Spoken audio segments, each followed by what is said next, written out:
Tapos na ako. Asikasuhin ko na lang yung isda na iihawin. Kumpleto na ba to? Lalagyan sa loob ng kamatis, no? Ay, tapos ka na ba dyan sa niluluto mo? Bakit ganyan naman itsura niyan? Ang sabi ko yung hindi malata, di ba? Ano ba naman yan? Lahat na lang ba ng gagawin mo puro na lang palpak? Wala ka lang ginawang maayos sa pamamahay na to Wala ka talagang kwentang tao. Nakakagigil ka. Ihilamos ko kaya sa'yo yung kahit bagong luto. Ano pa naman yan? Napakamalas ko naman talaga magkaroon ng asawang gaya mo. Walang pakinabang. O yan, nakikita ng mga anak mo na wala kang kwenta. Kaya kayong mga hinayupak din kayo Huwag na huwag din yung tutularan ng tatay ninyo. Palpak! Walang kwenta! O sige, ayusin ko na lang ulit. Akala ko ganito yung gusto mo eh. Manahimik ka! Dahilan ka pa. Nakakaya ka talaga kahit kailan. Ikaw yung dahilan kaya hindi ako makaharap sa ibang tao Paano ko sasabihin na malas ako sa asawa dahil walang kwenta? Nakakagalit talaga. Buwisit ka! Marami ang nagsasabi na walang perpektong pagsasama. Pero paano kung ang asawa mo ay taong walang respeto sa'yo? Ganun ang buhay ni Rambo sa kanyang asawa. Ngunit bawat kilos ay may kapalit lalo na kung may nasasaktang tao. Ano kaya ang kahahantungan kung may kapit na ng ritual gamit ang itim na kapangyarihan? Mababago pa ba ang kapalaran ng malas na asawa?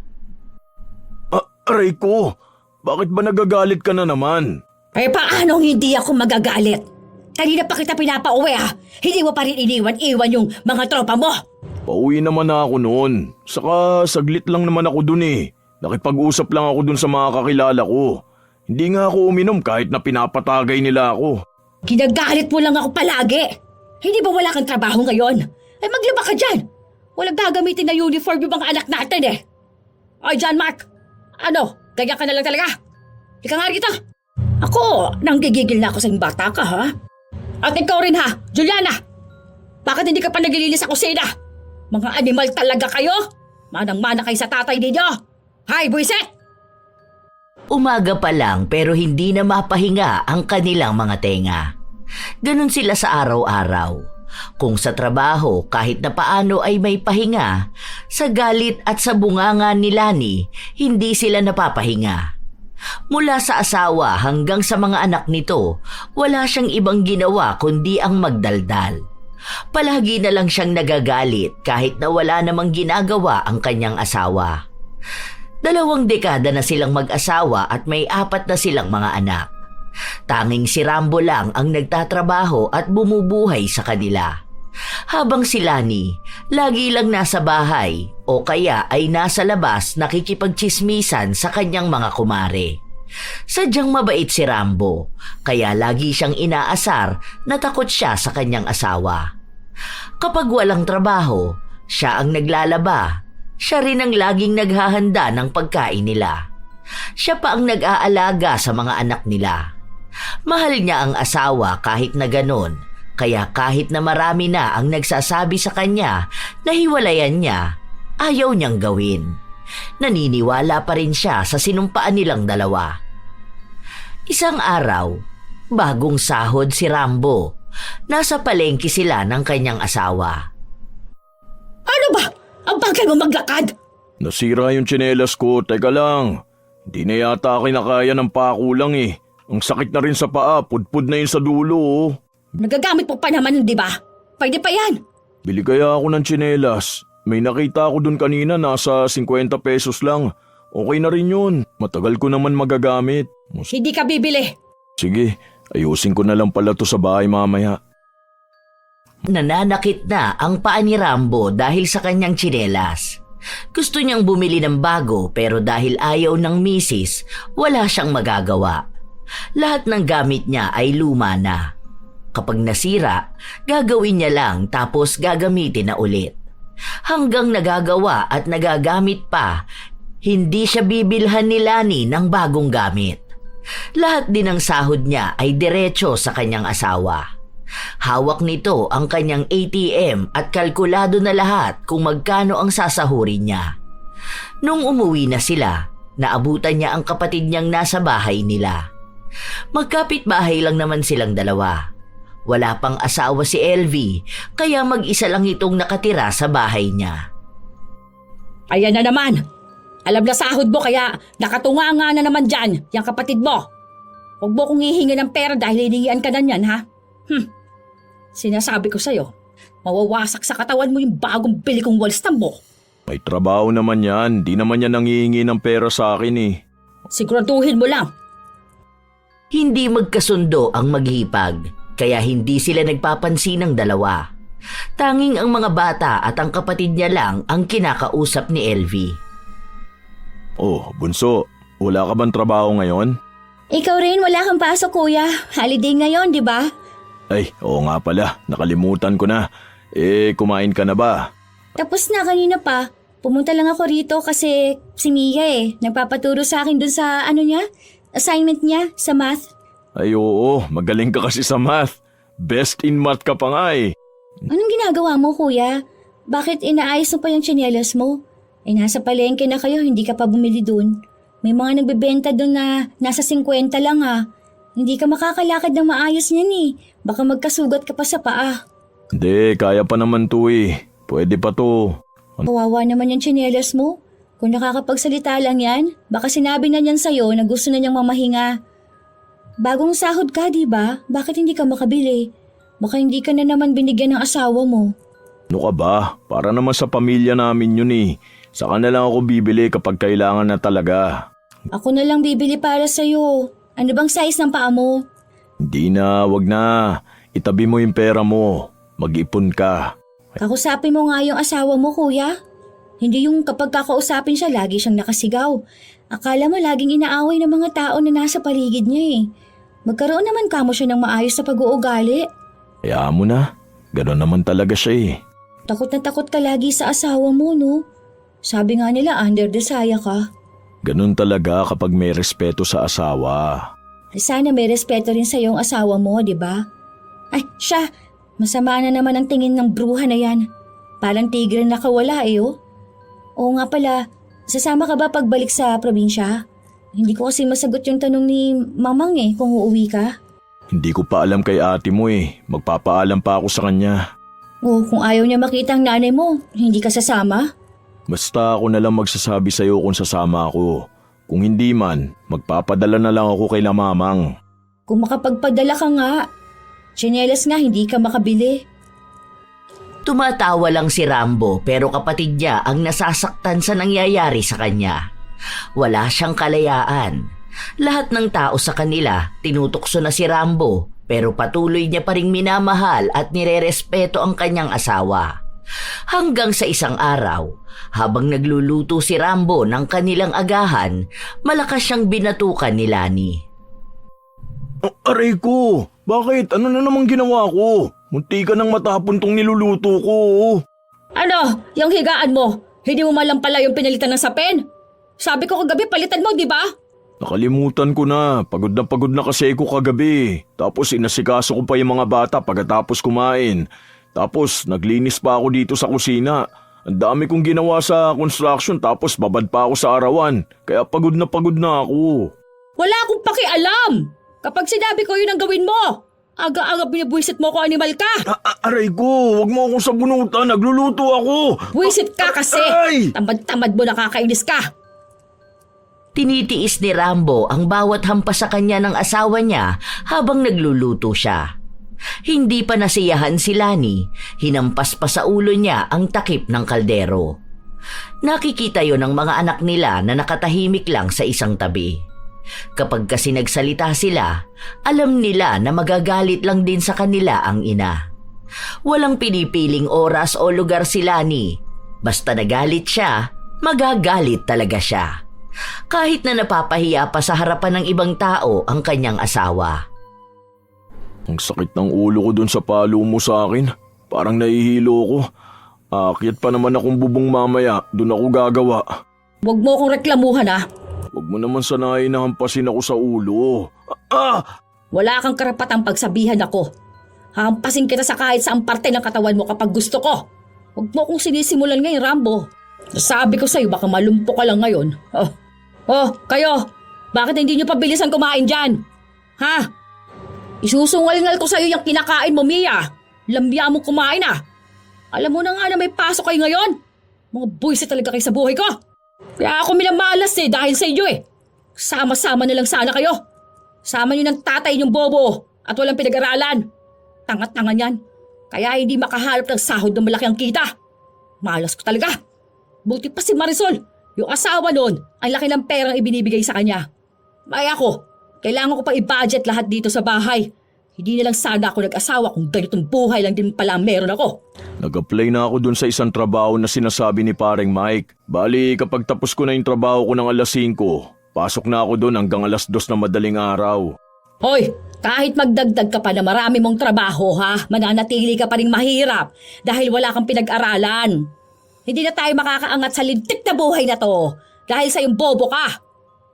Asya, kumain na kayo dyan. Hugas kayo ng plato ha, bago ka pumasok sa trabaho.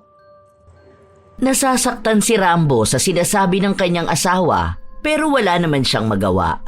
Nakakahiya pa ito, lalo pat sa harapan pa ng kanilang mga anak siya pinapahiya ng asawa. Para bang pinapamukha sa kanya na wala siyang kwentang ama. Mabuti na lamang ay mababait ang mga anak nila. Matatalino rin kaya nauunawaan nila ang kanilang ama. Minsan nga, pati ang mga bata minumura na ni Lani at kinukumpara sa anak ng iba. Wala siyang kasiyahan sa buhay. Gusto niyang maging buhay niya rin ang buhay ng iba. Samantalang ang buhay at pamilya na kinaiinggitan niya, maayos at mabait ang ina. Yun nga ang pinag-aawayan nila ni LV, lalo na at sinasabi sa kanya ng hipag na nagsisimula ang ayos sa bahay kung maayos ang asawang babae. Sa lagay nila, si Rambo ang maayos pero si Lani ang naninira ng kaligayahan at katahimikan sa loob ng kanilang pamamahay. Hindi naman pwede tong ganito kasi guguho talaga to kapag konting sagi lang dito. Gawin mo na lang. Isa pa, babatukan na kita dyan. Kasi... Aray! Oo na! Naiinis ako sa'yo. Bakit kayo tumataliwas ka na sa mga sinasabi ko ha? Sige nga. Sa bahay na to, ako ang boss ninyong lahat. Ako yung masusunod. Kung ano ang sabihin ko, yun lang ang gagawin ninyo. Hindi kayo pwedeng magdesisyon nang wala akong sinasabi, ha? Lahat dapat dito akong masusunod. Oo na, sorry na. Kasi sa trabaho ko, hindi naman ginagawa yung ganyan dahil nga kapag nasanggihan, guguho. Ayan na nga. Sabi ko na nga ba eh. Ang tanga mo talaga kahit kailan eh. Hindi mo ginagamit yung utak mo.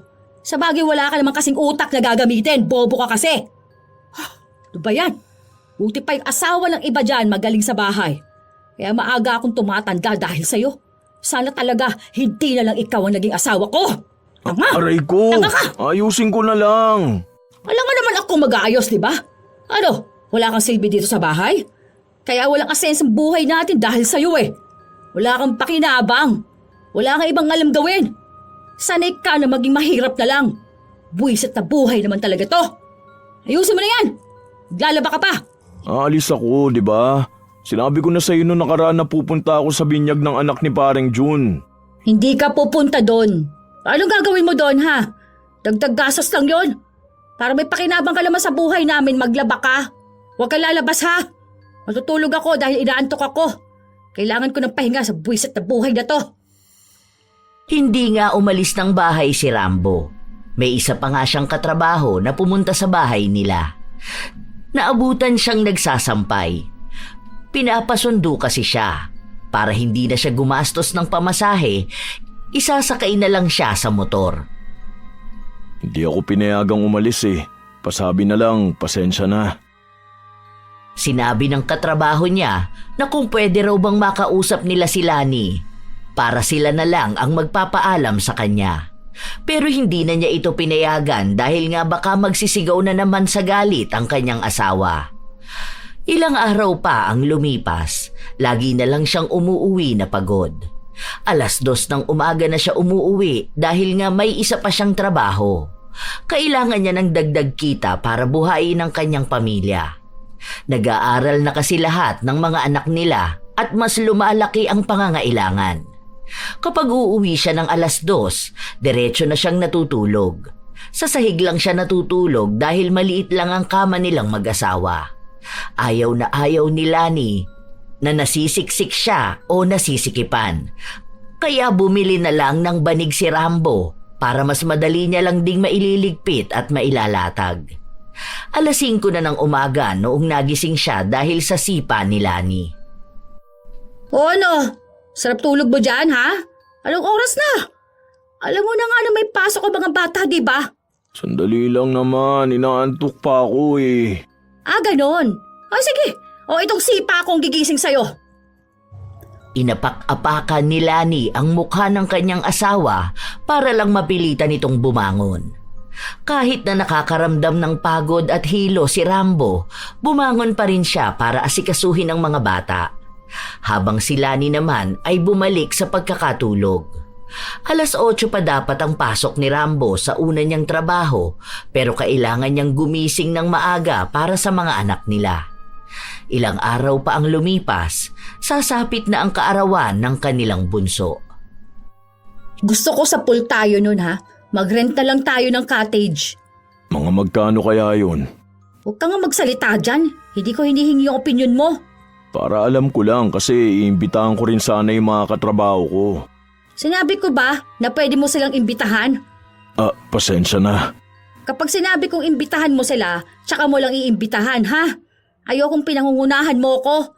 Binibilang ko pa nga kung sino sa mga kamag-anak kong pupunta eh. Ayokong mapahiya sa mga yon, ha? Dapat maipakita ko sa kanila na kaya ko rin magganon kahit hindi nila ako imbitahan. Si LV sama natin. Ayoko. Hindi sasama yung kapatid mo. Ayoko sa ugali nun. Napakapangit. Sige. Ka na nga magsalita. Naiirita ako sa'yo lalo. Wala ka namang alam sa mga ganito. Basta gusto ko sa pool. Tapos dapat marami tayong pagkain doon. Walang alak dahil walang magiinom. Tapos walang videoke, ha? Hindi na tayo mag-rent nun. Ligo lang talaga. Anong mga ulam? Meron bang bopis? Wala. Ano na lang, baka pwedeng... Nahimik ka. Kung ano lang yung gusto ko, yun lang ang makikita ko doon. Hindi na lang umimik si Rambo. Ilang araw pa ang lumipas, patuloy siyang nagtatrabaho hanggang sa sumasama na ang kanyang pakiramdam. Hindi muna ako papasok ngayon. At sino nagsabi sa'yo na pwede ka mag-absent sa trabaho mo? Ayusin mo yung pinaggagawa mo, Rambo. Asama talaga ng pakiramdam ko eh. Wala akong pakialam. May pamilya kang binubuhay. Kailangan mo magtrabaho. Ano gagawin mo dito sa bahay? Hihilata ka lang? Magbihis ka dyan. Bumangon ka. Baka magulpi lang kita. Isang araw lang naman. At talagang ginagalit mo ko? Ha? Tigas sa ulo mo. Masakit na nga ang katawan ko eh. Huwag mo naman akong bugbugin. Aray ko! Huwag mo na akong sipain. Tigas sa ulo mo? Di ka nakikinig sa akin? Ano? Kaya mo na sarili mo, ha? Kaya hindi mo na ako pinakikinggan, ano? Ayusin mo mga desisyon mo sa buhay mo. Oo na, tatayo na ako. Ayoko na. Tama na. Aray ko. Papasok na ako. Makikinig ka naman pala sa akin eh. Hindi mo pa ginawa kanina. Gusto mo pa talaga yung nasasaktan ka, no? Alam mo na ngang kailangan natin ng pera dahil magbe-birthday ang anak natin tapos tatamad-tamad ka pa. Wala kang karapatang magkasakit at mapagod, ha? Ni wala nga tayong ipon. Baka gusto mong magutom kami. Buti sana kung ikaw lang yung magugutuman. Kaso damay kaming lahat. Kahit na masama ang pakiramdam ni Rambo, pumasok pa rin siya sa trabaho. Muntikan pa siyang maaksidente dahil muntikan siyang mahulog sa bubong ng gusali na inaayos nila. Dahil hindi siya pwedeng umuwi, pinagpahinga na lang muna siya ng mga katrabaho niya. Binigyan siya ng gamot at pagkain. Doon lang kahit paano umayos ang pakiramdam niya, pero hindi pa siya tuluyang magaling. Kailangan niya pa ng pahinga at maayos na pag-inom ng gamot. Hindi niya nga lang magawa yon dahil hindi naman naniniwala ang kanyang asawa na may sakit siya. Ano ba yan? Ba't ang kupad mo kumilos? Magluluto ka lang naman ng handa ng anak natin. So bakit hindi pa nakabalat tong iba? John Mark! Kaya pa kita inuutusan, ha? Magpadingas ka nga dyan dahil mag-iihaw ng isda si papa mo. Ikaw naman, Mia, yung bang mga damit ninyo na ayos mo na ba? Ano ba naman to mga to? Hindi naman nakakakilos sa maayos. Ano, mga baldado ba kayo? Hindi na ba gumagana ang mga utak ninyo? Oy, nasa na pala yung sahod mo doon sa isa mong trabaho? Wala kang ATM doon, di ba? Sabi mo ngayon yung sahod mo doon. Mamaya ko palang kukunin yun. Oy, bakit mamaya pa? Kunin mo na ngayon. Alam mo na nga na yun ang gagamitin nating pambayad ng cottage at entrance, di ba? Oo, sige, mamaya na kapag natapos na ako magluto. Pwede rin ba akong manghingi kahit magkano? Ano naman gagawin mo sa pera? Ipapadala ko lang sana sa bahay.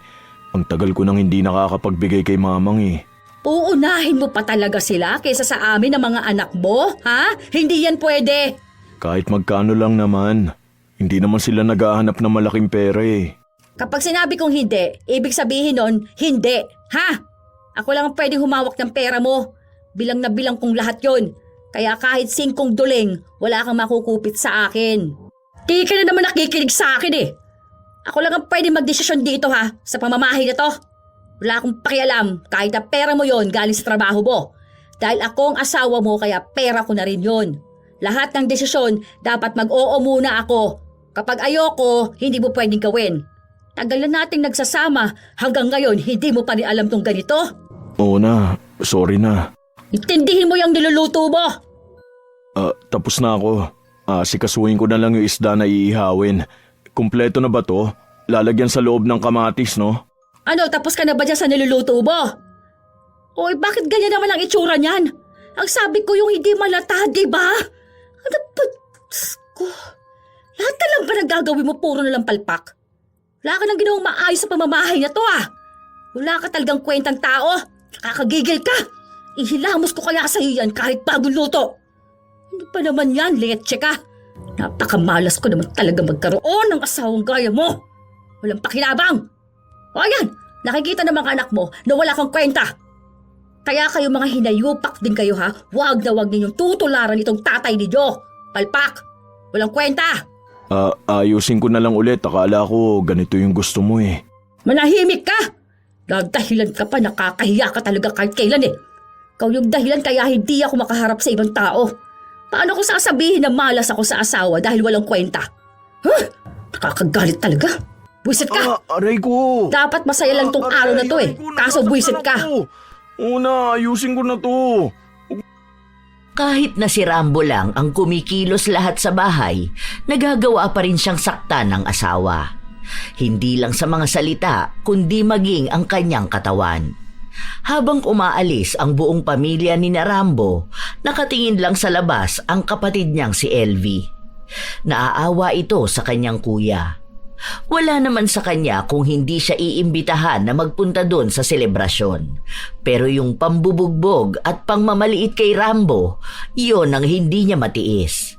Habang nagsasaya sina Lani kasama ang mga bata at kamag-anak nila, si Rambo naman ang nag-aasikaso sa kanilang lahat. Pagod na siya. Gusto niyang matulog o magpahinga. Pero hindi niya magawa dahil para siyang naging utusan ng kung sino-sino. Pinapakuha sa kanya ang kung ano-ano, pati na rin pagbili ng yelo na sa labas niya pabibilhin. Bago sila mag-uwian, nag-usap-usap muna sina Lani at ang kanyang mga kamag-anak. Ay, hindi ko po ugali ang mambabae. Trabaho at bahay lang po talaga ako. Ay, subukan niya mang babae. Babasagin ko mukha nilang dalawa. Tsaka wala namang papatol na babae dyan. Malas naman ang kabit niya kung sakali man. Hindi makapagsalita si Rambo dahil hindi siya hinahayaan ng asawa niya na magsalita. Kapag tinatanong siya, ang sasagot lang ay si Lani. Kahit na minamaliit na siya o natatapakan na ang kanyang pagkalalaki. Kung ano-anong salita ang sinasabi ni Lani sa kanyang mga kamag-anak. Yumuyuko na lang si Rambo dahil sa hiya at ang tanging nagiging lakas niya na lang ay ang mga anak niya. Sa tuwing gumagawa ng hindi maganda sa kanya ang asawa, lagi siyang nilalapitan ng kanyang mga anak para ipaalala sa kanya na mahal siya ng mga ito. Lagi ring sinasabi sa kanya na swerte sila na siya ang naging ama nila. Kaya mas lalo niyang pinag-iigihan na bigyan ng magandang buhay ang kanyang mga anak. Kasama na rin ang kagustuhan niyang makapagtapos sila ng pag-aaral para daw walang ibang tao na bababa ang tingin sa kanila. Ilang araw pa ang lumipas, walang pasok sa trabaho si Rambo. Naglalaba siya sa labas ng bahay nila nung lumapit sa kanya ang kapatid. May pasaka na naman, kuya. Hayaan mo na, pasalang naman to eh. Gagaling din to. Dapat hindi ka pumapayag na ganyan-ganyanin ka lang ng asawa mo eh. Sa halip na nagpapahinga ka ngayon, ikaw pa yung naglalaba. Ano bang gusto ng asawa mo? May tagabigay na siya ng pera, tapos may taga-silbi pa siya? Ay, grabe naman yung ginawa niya sa'yo. Huwag ka namang ganyan magsalita sa ate mo. Wala akong pakialam sa kanya. Hindi ko tanggap na ginaganyan ka lang niya. Hindi na tama yan. Obligasyon ko naman to sa kanila eh. O tapos siya, anong obligasyon niya? Ni wala akong makita na magandang ginawa niya. Kung sigaw-sigawan ka niya, ganun na lang. Pinapahiya ka pa niya sa ibang tao. Hindi ganun.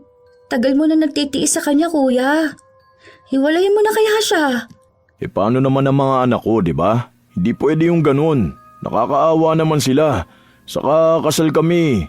Kasalanan sa mata ng Diyos ang paghihiwalay ng mag-asawa. Depende naman siguro yun, kuya. Ano ka ba? Okay lang ang kuya mo. Ito talaga si Bunso, lagi nag-aalala. Okay lang ako, ha? Ang alam ko, hindi ka okay, kuya, okay? Nagpapakatatag ka lang, pero tao ka, ha? Hindi habang buhay na ganyan na lang ang gagawin niya sa'yo. Kuya, lumaban ka naman sa kanya.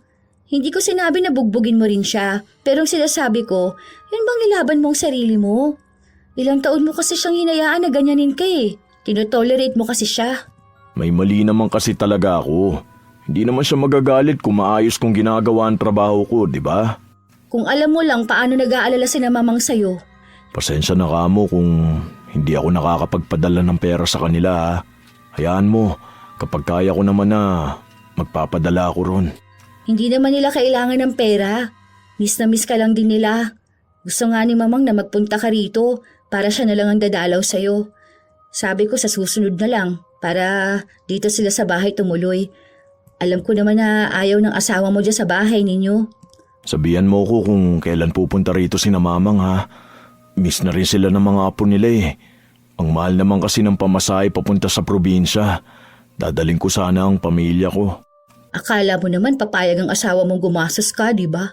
Ni ayaw ko nga niyang bigyan ng pera. Lahat gusto niya, kontrolado niya. Naiinis na talaga ako sa kanya, kuya, sa totoo lang.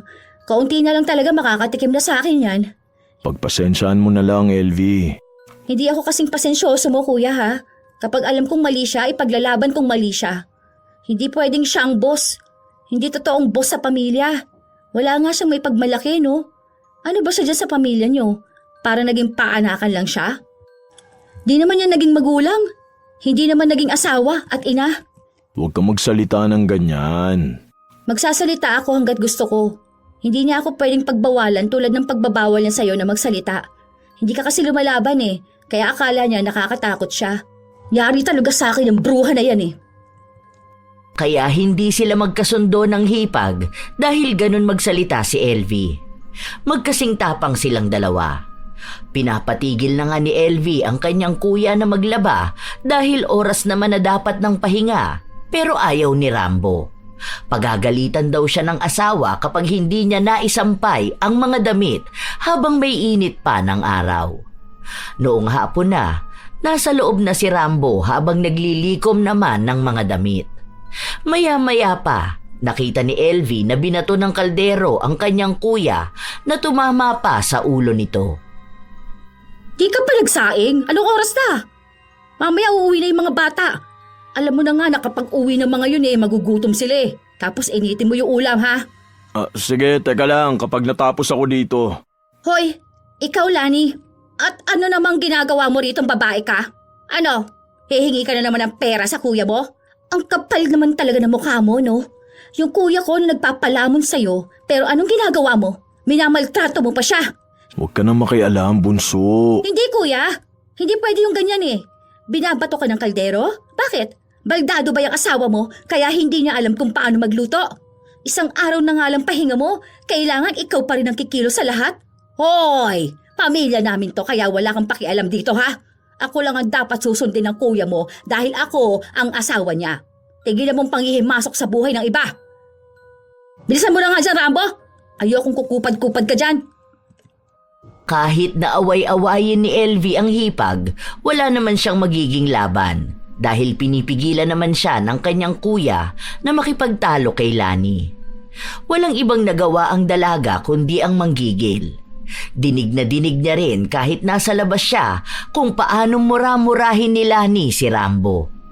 Pinagsasalitaan niya ito ng masasakit na para bang wala talagang kwenta si Rambo. Ilang araw pa ang lumipas na ganun lang sila. Kapag nagsasalita si Lani, hindi ko kontra ang asawa. Hanggang sa isang araw, sinabi ni LV na bibisita ang kanilang mga magulang. Kaya kinausap ni Rambo ang asawa. Uuwi kasi sina mamang dito. Pero doon naman siya kina LV. Kung okay lang ba sana na pwedeng lumabas tayo kasama ng mga bata. Kahit yung ligo lang ng dagat dyan sa tawiran, libre lang naman yun eh. Kahit luto tayo ng ulam tapos magbaon ng kanin. O bakit kailan ba yan? Sa susunod na araw. O sige. Okay lang sa'yo? O sige, sasabihan ko na si LV.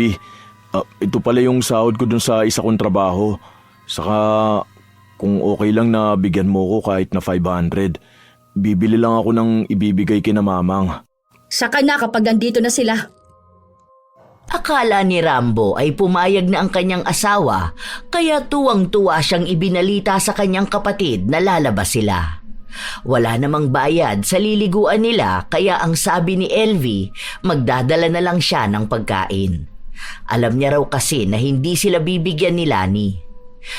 Madamot kasi ito pagdating sa kanila at ayaw din naman ni LV na umaasa sa bigay ng iba. Kahit na pera naman ang kanyang kuya ang gagamitin nila. Ilang araw pa ang lumipas hanggang sa dumating na ang mga magulang ni Rambo. Ang una nilang nilapitan ay ang mga apo nila na masasaya rin dahil makakasama na ulit sila. May tawanan at may mga dala silang pasalubong, mga pagkain na galing sa probinsya. Habang nasa sala sila, ang mag-asawa naman ay nasa kusina. Ano? Kailan aalis ang mga magulang mo? Kararating lang nila eh. Hindi naman sila dito matutulog. Bakit kasi nagdedesisyon kayo na magpabisita yung mga magulang ninyo?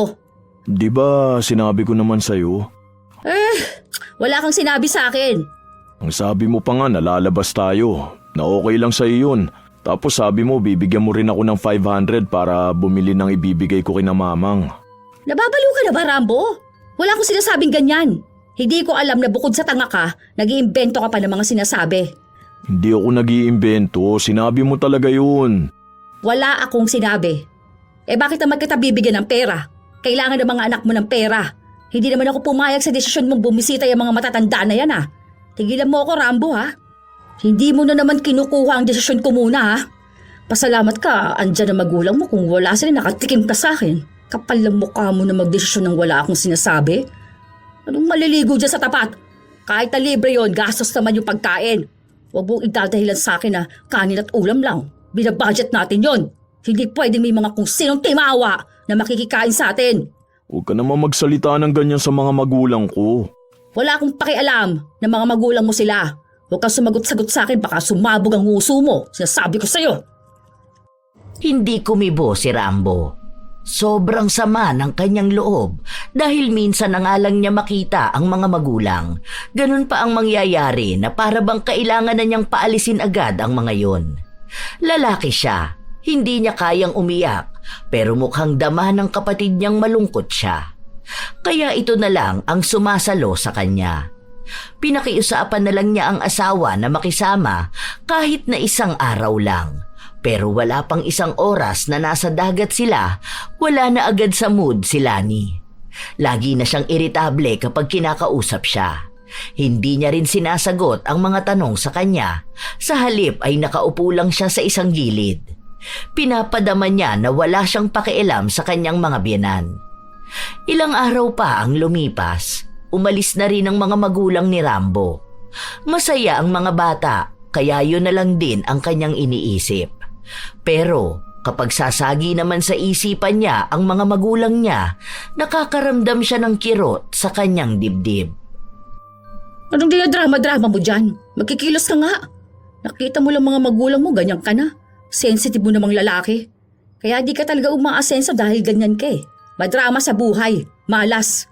Hindi ko naman yun maiiwasan kasi matagal ko rin hindi sila nakasama. Tapos matatanda na sila. Baka yun na rin ang huling beses na makasama ko sila eh. Uy, tingnan mo ang drama mo. Hoy, lalaki ka ba talaga ha? Hindi na ba pwedeng magkaroon ng pakiramdam ang lalaki? Kasama mo na kami ng mga anak mo. Gaganyan ka pa. Kung hindi ka ba naman tanga? Naaawa lang din naman ako sa kanila. Mas maawa ka sa amin ng mga anak mo na nagtitiis sa buhay na bigay mo. May sinasabi nga si Papang, yung sa pinsang ko raw kapag nakaalis yun ng bansa, tutulungan daw akong makaalis din ng bansa para mas malaki yung maging sahod ko. Sus! Naniwala ka naman sa ganun. Eh wala namang naitutulong sa atin yung mga kamag-anak mo ha. Tsaka, anong gagawin mo sa ibang bansa? Ang sabihin mo, tatakasan mo na yung responsibilidad mo. Ganyan yung sa kakilala ko. Matapos mag-ibang bansa nung asawa niya, doon na bumuo ng ibang pamilya. Ah, anong akala mo sa akin, tanga? Bakit ko naman gagawin yun? May mga anak tayo. Saka hindi ka rin naman makakapunta ng ibang bansa, Rambo. Alam mo kung bakit? Kasi nga wala kang alam. Mahina kay bobo ka. Diba? Hindi ka nga marunong magdesisyon kasi lahat ng desisyon mo sa buhay, mga walang kwenta. Bobo! Hindi ka naman nakapag-aral. Kapag kinausap ka ba nila ng English, maiintindihan mo? Hindi naman, di ba? Matututunan naman yun. Hindi ka matututo kasi nga bobo ka. Huwag mo nang taasan ang pangarap mo. Ang gawin mo, magtrabaho ka na magtrabaho para sa amin ng mga anak mo. Para naman makapagtapos sila ng pag-aaral at hindi sila tumulad sa'yo na walang kwenta. Nawalan na ng gana si Rambo na mangarap dahil lahat na lang ng pangarap niya ay mali sa paningin ng kanyang asawa. Tila ba wala na siyang direksyon sa buhay dahil sila nilang ang dapat na magsabi sa kanya kung ano lang ang pwede niyang gawin. Dahil masama pa rin ang loob ni Rambo, pumunta siya sa bahay ng kapatid noong tulog na ang mga tao sa bahay nila. Anong sabi ni na Mamang? Nahihiya tuloy ako eh. Sorry talaga ha. Wala naman silang sinabi sa akin pero ewan ko lang kung anong pinag-uusapan nila ni Papang. Bakit naman kasi ganun pang naging asawa mo, kuya? Ewan ko ba? Hindi naman kasi siya ganun noon. Kahit naman anong sabihin ko sa'yo, hindi mo naman siya hihiwalayan, di ba? Hindi ko kaya. Mahal ko naman ang asawa ko. Pati na rin yung mga anak ko. Mahal ko ang pamilya ko. Naiintindihan naman kita. Minsan talaga nahihirapang makipaghiwalay sa asawa nila dahil sa mga anak nila. Alam ko naman na hindi ganun kadali makipaghiwalay sa asawa. Pero sana naman, kung talagang sobra na ang ginagawa ng asawa mo, itigil mo na kuya. Talagang naaawa na ako sa'yo. Kasi natatapakan ng pagkalalaki mo eh. Ang bait mo. Sobrang bait mo. Hindi mo pinapabayaan ang pamilya mo. Hindi ka naman gaya ng ibang asawa na hindi minamahal yung pamilya nila. O kaya yung nambababae. Walang masasabi sa'yo eh. Kahit na sinong kausapin mo, wala silang masasabing talagang mali sa'yo. Maraming mali sa akin. Hindi nga ako nakapag-aral, di ba? Kaya nga, hindi ko maiangat yung buhay ng pamilya ko eh. Kaya nga, hanggang dito lang ako. Yan ba yung laging tinatanim ng asawa mo sa utak mo? Hindi ikaw ang may mali, kuya. Hindi dahil sa hindi ka nakapag-aral, kundi dahil mali ang naging asawa mo. Ang babait ng mga anak mo, sila mismo yung nagsusumbong sa akin. Alam mo ba na umiiyak si Mia kada magkukwento siya sa akin? Kasi pati sila ay apektado sa hindi maabot na standard ng asawa mo. Sabihan niya ba naman yung anak mo na bobo at walang mararating sa buhay dahil lang sa hindi nakakuha ng top sa klase? Hindi na matinong utak ng asawa mo. Wala rin naman siyang pinag-aralan, di ba? Natapos niya ba ang high school? O hindi naman? Matalino ba siya? Ni hindi nga niya maturuan ng mga anak niyo? Wala rin siyang kwenta kung wala ka. Hindi ko na alam kung anong gagawin ko. Siguro kuya ngayon, gamitin mo naman ang utak mo. Alamin mo kung hanggang saan lang dapat ang asawa mo. Hindi pwedeng dahil kasal kayo o asawa mo siya, gagawin na niya sa'yo ang ganyan. Huwag kang papayag na kayanin ka lang. Kahit naman anong payo ang sabihin ni LV sa kanyang kapatid, mas pipiliin pa rin itong manatili sa kanyang asawa kahit na sobrang higpit nito. Ilang araw pa ulit ang lumipas kung saan-saan na naman pinapahiya ni Lani ang kanyang asawa. Isang beses pa nung namamalengke sila. Nakalimutan pala nating bumili ng atay na manok. Bumili ka nga doon. Hintayin na lang kita rito. Ilang kilo? 2 kilo mo na. Bili ka na rin pala ng sibuyas. May madadaanan ka naman dyan. Bilisan mo ha. Alam mo namang ayokong naghihintay ako ng matagal ha. Nagmamadali pang bumili si Rambo. Nakabalik naman agad siya. Pero may sobra sa binili niya. Ano yan? May nakita ako nagbebenta ng rambutan. Bumili na ako. Ang tagal ko nang hindi nakakakain nito eh. Sino nagsabi sa'yo na pwede kang bumili niyan? Huwag mo naman akong sigawan. Nakita ko lang kasi ito eh. Tapos ang mura lang kaya bumili na ako. Alam mo naman na paborito ko to, di ba? Saka para din naman sa bahay ito. Lalo na yung mga bata, ito rin yung gusto nila. Wala naman ako sinabi na bumili ka niyan, di ba? Wala akong pakialam kahit gusto mo pa yan. Alam mo na nga na nagtitipid tayo sa pera kung ano-ano pang pinagkakagastosan mo. Wala ka bang makakain sa bahay para bumili ka pa niyan? Ibalik mo nga yan. Kaso nakain ko na yung iba eh. Nakakahiya namang ibalik. Ibabalik mo yan, ipapalulok ko yan sa'yo lahat ngayon. Sasabay kong ipapakain sa'yo pati yung balat. Sinasabi ko sa'yo ha. Pauwi niya tayo at lahat-lahat kumastos ka pa. Tanga ka talaga. Iba yung inuutos ko sa'yo, tapos iba naman yung binili mo. Bobo ka talaga. Hindi ka nakakaintindi. Sa uli mo yan. Natakot si Rambo sa mga pagbabanta sa kanya ng asawa, kaya wala na siyang ibang nagawa kundi ang sundin ang utos nito. Kahit na nakakahiyang ibalik kung ano ang binili niya, lalo na at may nakain na siya. Katulad ng inaasahan, nagalit din kay Rambo ang pinagbilhan niya. Mabuti na lang at ibinalik sa kanya ang pera. Pero napahiya na rin siya. Ang iba kasi ron ay mga kakilala niya.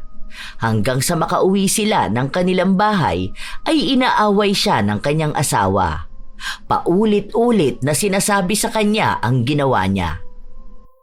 Tama na, sinauli ko na nga eh. Nakakahiya na eh oh. Kanina pa ako sa palengke pinagtitinginan ng mga tao.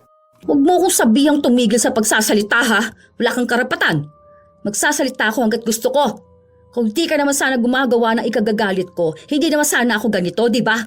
Di mo kasi iniintindi kung ano sinasabi ko, kaya nagagalit ako. Kung sana inaayos mong lahat ng mga kilos mo, hindi naman ako ganito.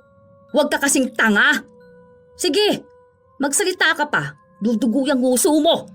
Pinapalala mo pa yung problema natin eh. Hindi na nagsalita si Rambo dahil ayaw niyang lumala ang problema. Kilala niya rin ang misis. Hindi talaga ito titigil sa pagsasalita. Hindi rin ito tatanggap ng kahit na anong reklamo, lalo na kung magmumula sa kanya.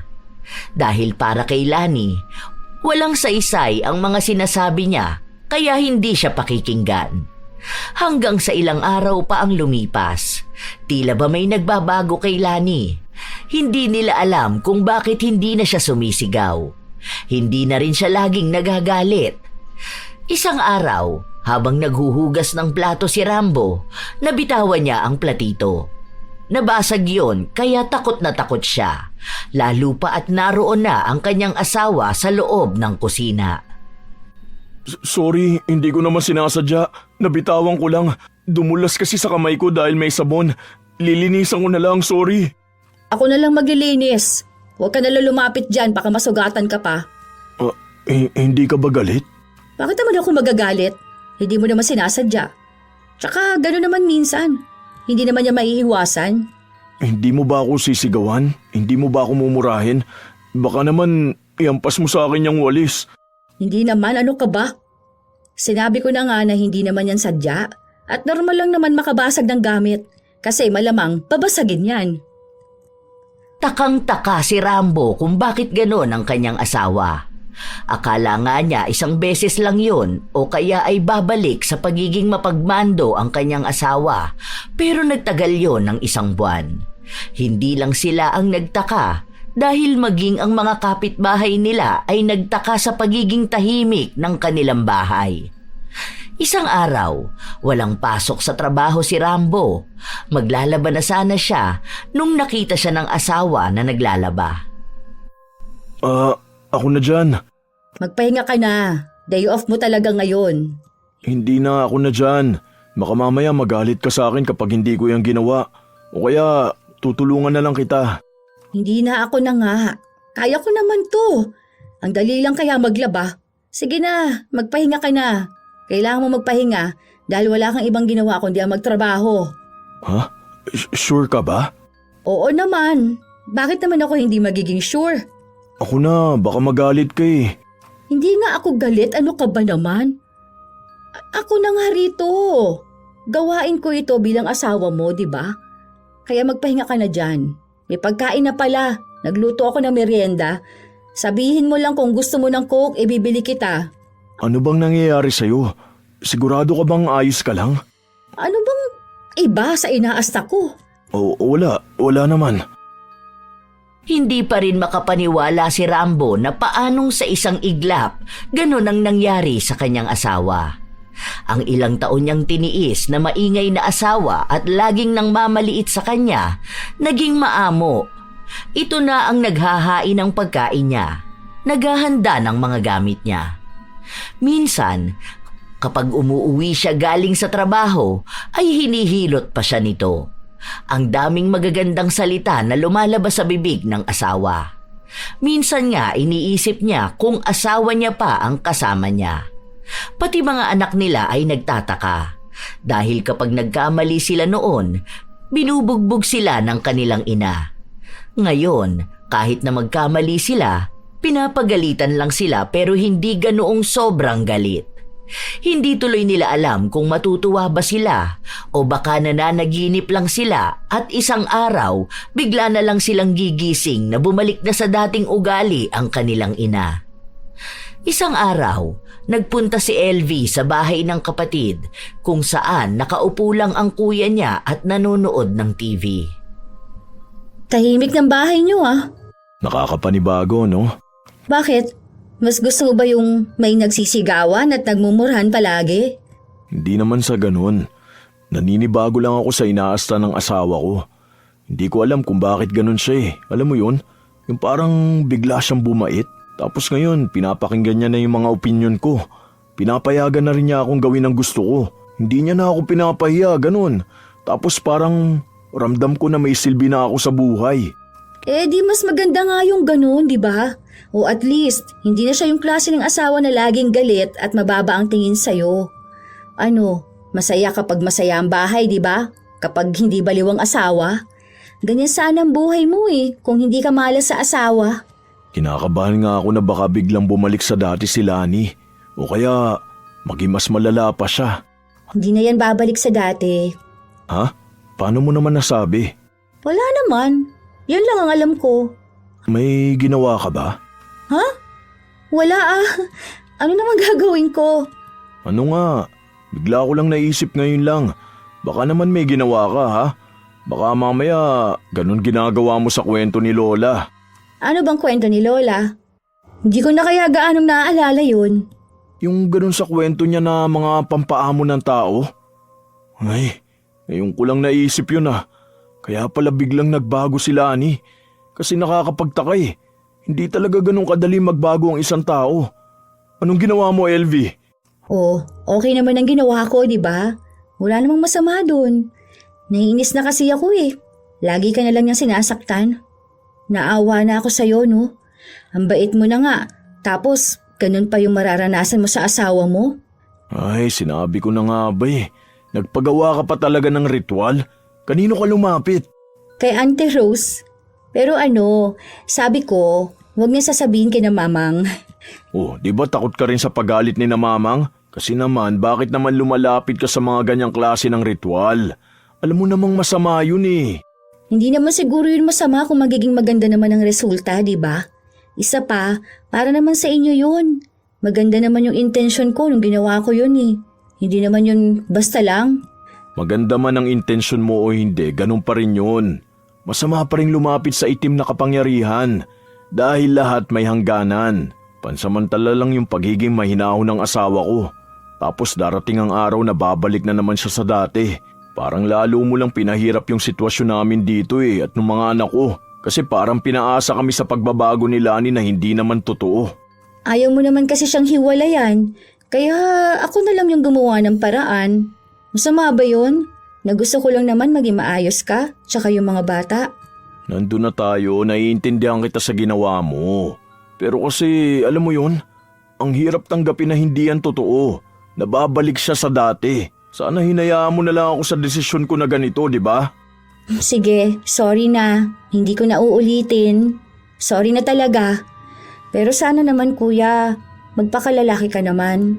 Hindi yung lagi kang nagpapaapi sa sarili mong asawa, sa sarili mo pang pamamahay, sa harapan pa ng mga anak mo. Isipin mo ang trauma nun sa mga bata. Iisipin nila, paano kung inapi sila ng ibang tao? O saan sila tatakbo kung tao na dapat tatakbuhan nila, yung tao pa na hindi rin kayang ipaglaban ng sarili. Ipakita mo sa mga anak mo na may ama sila. Hindi isang ama na laging pinapahiya.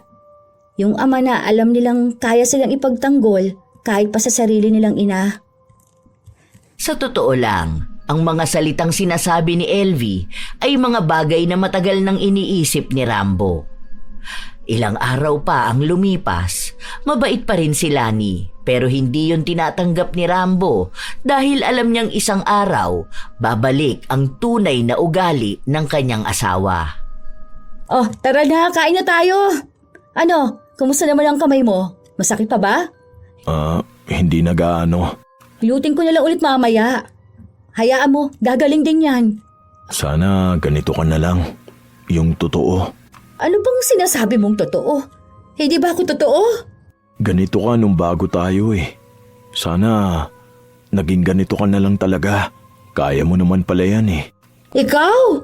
Kung ano-ano na naman ang iniisip mo. Ay oo nga pala, ipapaayos ko sana sa'yo yung banyo kasi yung inodoro natin parang gusto sana na medyo pataasan natin. Kaya mo naman yun, di ba? Syempre kaya mo yun, ikaw pa ba? Ikaw ba naman ang isa sa pinakamagaling na gumawa ng bahay, no? Nakaka-proud nga dahil tong bahay natin, ikaw lang ang gumawa. Kaya lagi kong sinasabi sa kanila na sobrang swerte ko sa asawa. Magpalitin kaya tayo ng pintura, no? Ano ba sa tingin mo? Anong gusto mong kulay? Kulay ng bahay? Ako ang papipiliin mo? Oo naman. Bakit ba lagi ka nagtataka dyan? Malamang ikaw ang asawa ko. Malaki rin ang ambag mo sa pagdedesisyon dito sa bahay natin, ano? Kailangan din yung opinion mo. Ikaw ang haligi ng tahanan, di ba? Ikaw ba? Anong gusto mong kulay? Ikaw nga yung tinatanong ko, di ba? Kaya ikaw ang magdesisyon. Sa'yo ko na inaasa yon dahil alam ko kaya mo magdesisyon pagdating sa mga ganyang bagay. May tiwala ako sa'yo. Sige na, mga anak, kumain na kayo. May binili pala akong mangga ha. May nagbebenta kasi kanina mga bata naglalako. Ay naisip ko na masarap yun isama sa pagkain natin. Hinog yun. Tinikman ko kanina ang tamis. Ay, Mia. Naku, congrats pala ha. Taas ang grades mo. Okay lang yan kahit na wala ka sa top. Basta ang mahalaga nag-aaral ka na mabuti. Hindi naman makikita sa pag-aaral ang pag-asenso mo sa buhay. Dahil malalaman mo pa rin ang totoong hamon at laban sa buhay kapag ikaw na ang kumikita ng pera mo. O basta kahit anong mangyari, proud na proud ako sa inyo mga anak ko. Proud kami ng papa nyo. Nalulungkot si Rambo dahil mukhang nasasanay na ang kanyang mga anak sa bagong ugali ng kanilang ina. Kaya mas masasaktan siya kung mararanasan na naman nila ang lupit ni Lani kapag bumalik na ito sa dati niyang pag-uugali. Habang lumilipas ang mga araw, tila ba dumating na ang kinatatakutan ni Rambo. Isang araw, bigla na lang siyang umuwi ng bahay na nagwawala ang kanyang asawa. 5:00 yun ng hapon dahil wala siyang pasok sa isa niyang trabaho. Ang tanga mong bata ka! Sinabi ko sa'yo ilagay mo na maayos, di ba? Natapon tuloy yung tubig. Tanga ka talaga. Alam ko talaga na nagmana ka sa tatay mo. Naku, di malabo na parehas kayo na magiging buhay. Magiging wala rin kayong kwentang tao. Ano nangyayari? Bakit ang gulo ng bahay? Bakit basagan lahat ng gamit? Ay bakit umuwi ka? Di ba may isa ka pang trabaho? Ano, huwag mong sabihin sa akin hindi ka papasok doon. Kapal na ba ng mukha mo? Wala kaming trabaho doon dahil umalis yung amo namin. Bakit ka ba nagwala? Paano? Parehas kayong tanga ng anak mo. Hindi naman siguro sinasadya ng bata na maitapon yung tubig. Tignan mo nga ang dami ng pasa ng anak mo. Umiiyak na rin yung iba. Ano bang ginagawa mo? Gusto mo bang mawalan ng pagmamahal sa'yo ang mga bata? Aba, ayos ah. Marunong ka na sumagot sa akin ngayon, ha? Langya ka. Ano ba? Bitiwan mo nga ako. Aba, matapang ka na, ha? Anong pinagmamalaki mo sa akin, ha? Wala ka namang kwentang tao. Buwiset! Walang ibang ginawa si Lani kundi basagin ang lahat ng gamit nila. Sinira niya rin ang mga mahahawakan niya.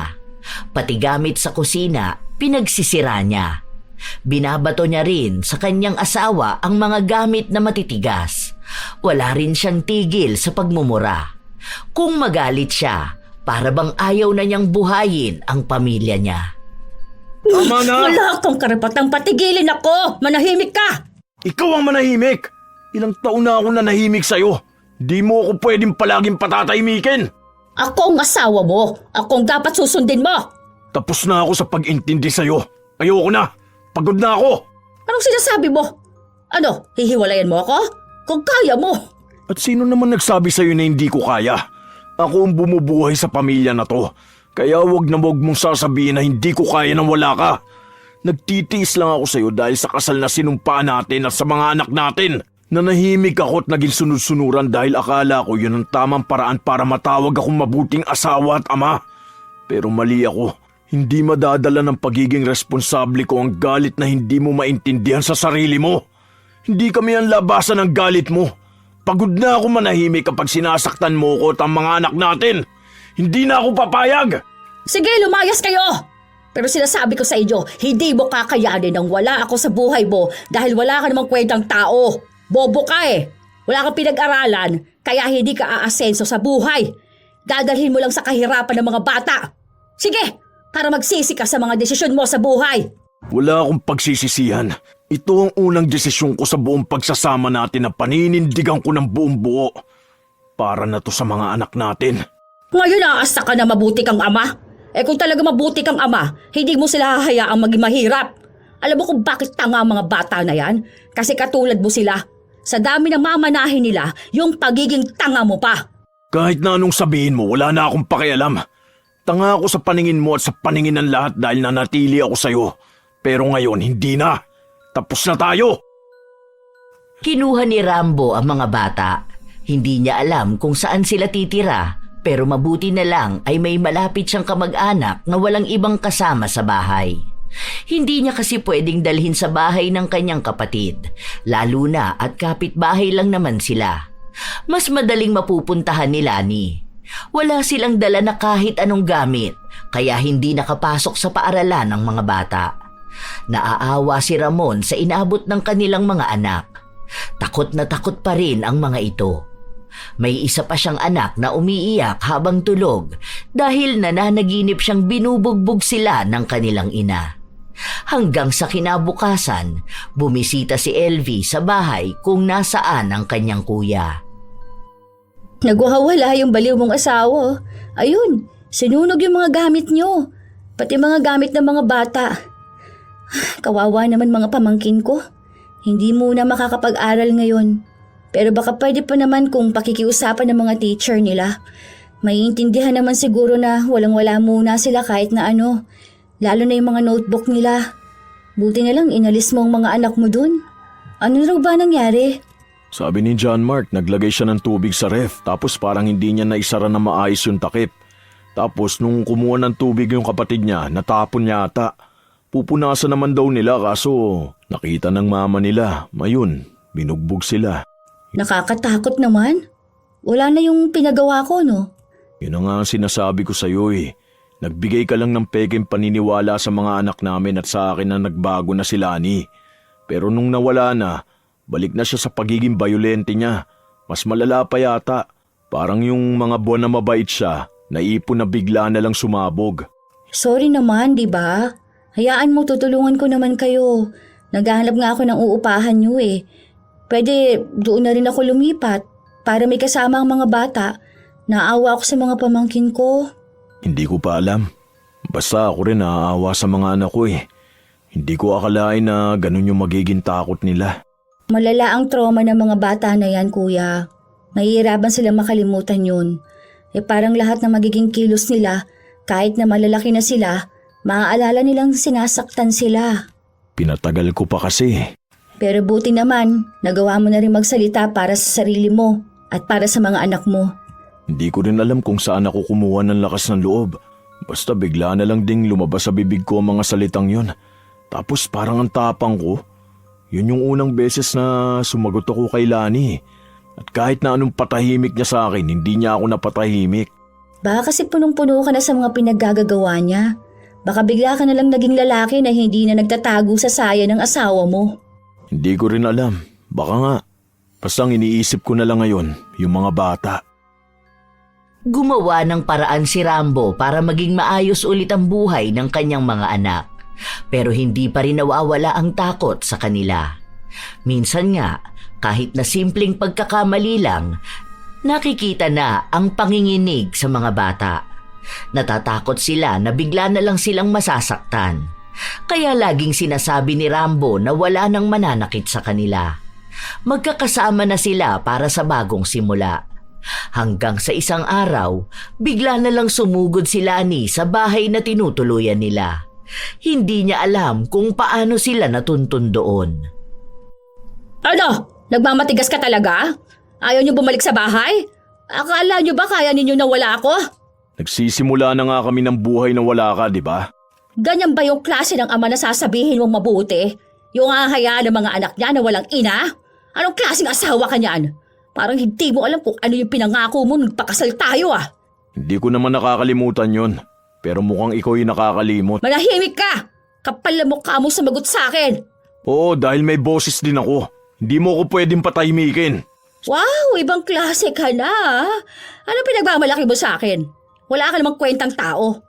Tingin mo ba magiging masaya kayo ng mga bata na wala ako? Hindi nyo yun magagawa. Saka nagagalit lang naman ako dahil sa kagagawan nyo rin naman.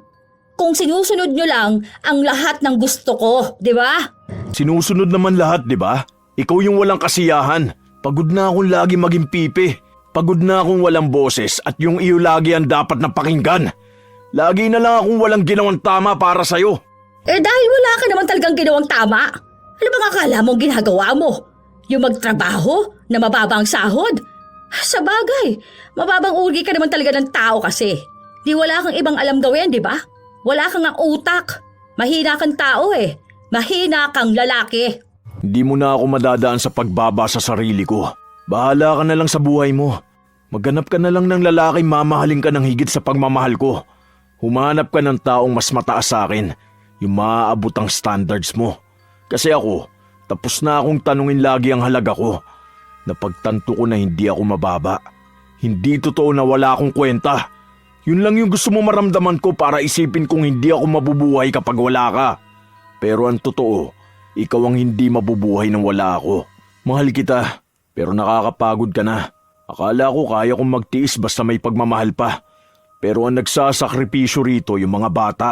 Ayokong lumaki sila sa pamilyang walang katahimikan. Ayokong matakot sila na magkamali, na dapat parte naman ng buhay. Ayokong matulad sila sa aking duwag at lagi mababa ang tingin sa sarili. Dapat tayong mga magulang nila ang nagtataas sa kanila ang tumatanggap. Pero itong pagsasama pa natin ang nagiging dahilan para masira sila. Kaya para sa mga anak ko, magsasalita ako, lalaban ako, magiging matapang ako. Buong pusong ipinaglaban ni Rambo ang kanyang mga anak. Hindi siya nakipagbalikan kay Lani. Mahal na mahal niya ang asawa niya pero napagtanto niyang hindi lahat ng nagmamahal ay dapat na nananatili. Kahit na masakit, kailangan niyang bumitaw. Dahil sa pagkakataon na ito, hindi na lang sarili niya ang iniisip niya, kundi ang kapakanan ng kanyang mga anak. Nagtungo ang mag-aama sa probinsya, kung saan doon na nag-aral ang kanyang mga anak. Ang kapatid niya naman, bihira lang makauwi dahil sa trabaho niya. Hindi naman siya pwedeng sumunod agad sa kanila dahil wala pa siyang nakikitang maayos na trabaho sa probinsya nila. Hindi gaya ni Rambo na pwede siyang mangisda o gumawa ng kahit anong trabaho dahil lahat naman kaya niya at lahat gagawin niya para sa mga anak. Isang araw, pag-uwi ni Rambo galing sa pangingisda, naabutan niyang nasa bahay ang kanyang kapatid. Uy, ayos ah. Dami atang isda na huli ngayon ah. Oo, marami. Mag-uwi ka ng daing na pusit. Meron kaming gawa. Bukas ko pa yung makukuha eh. Sige, yan ang gusto mo. Nagdala pala ako ng mga gamit ng mga bata. Malapit na ang pasukan nila, di ba? Ay nako, gumastos ka na naman. May pera na nga ako pambili ng gamit nila. Pupunta pa lang kami ng bayan para bumili ng bag nila. Meron na akong binili para sa kanila. Ayun tuwan-tuwa nga ang mga bata. Salamat ah. May balita pala ako tungkol dun sa dati mong asawa.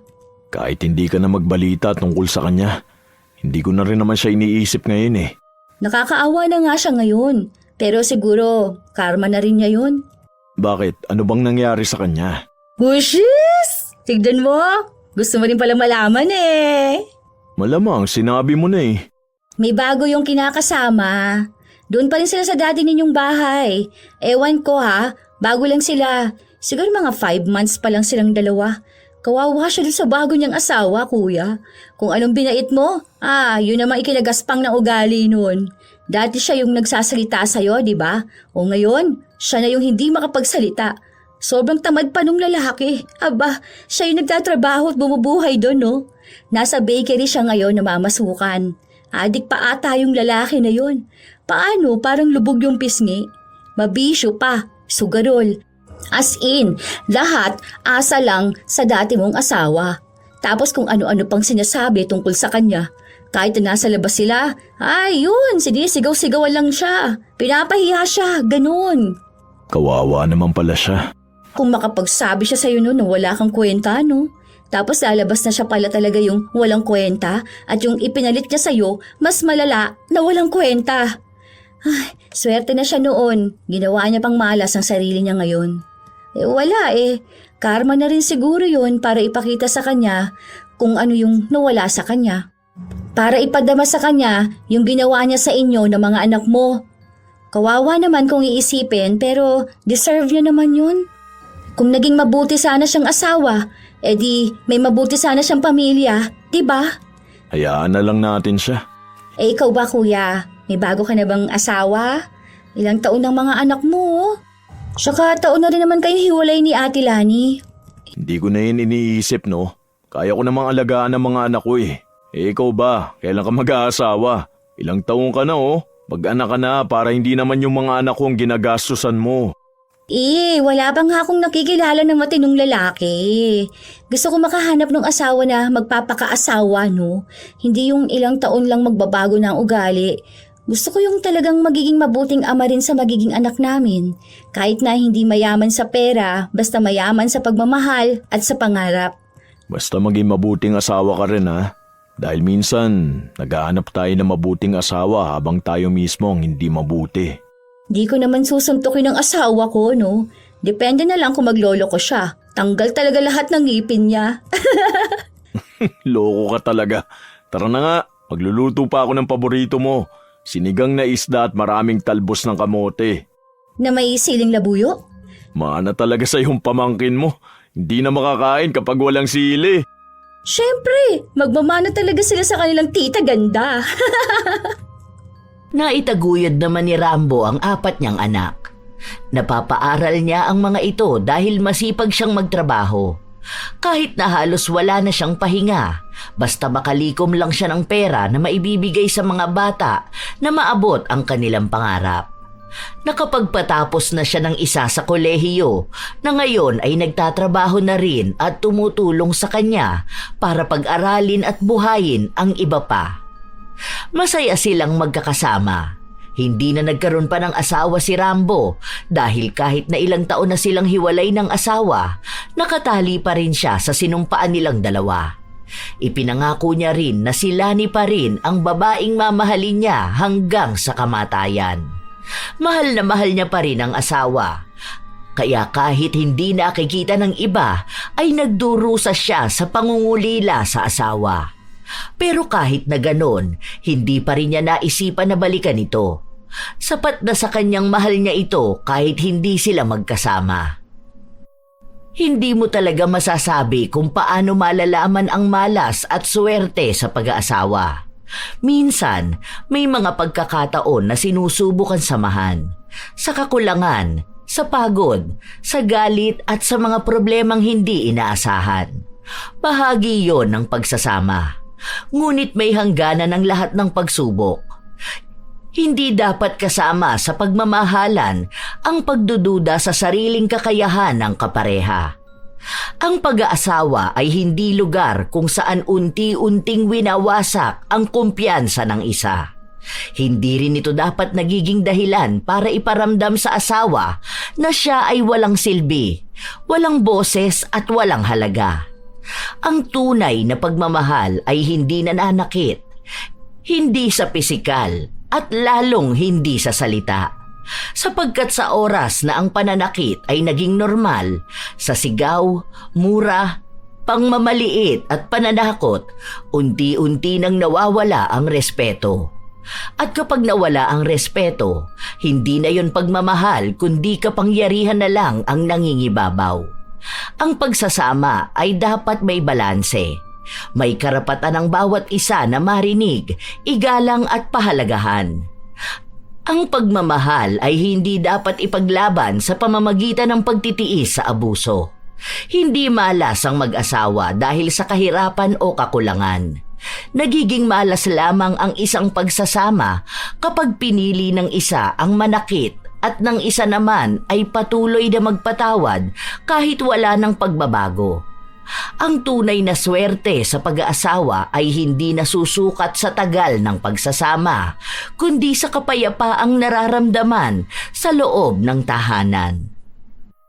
Shout out sa ilan sa mga masusugid na tagapakinig ng mga istorya ni Lola Telang.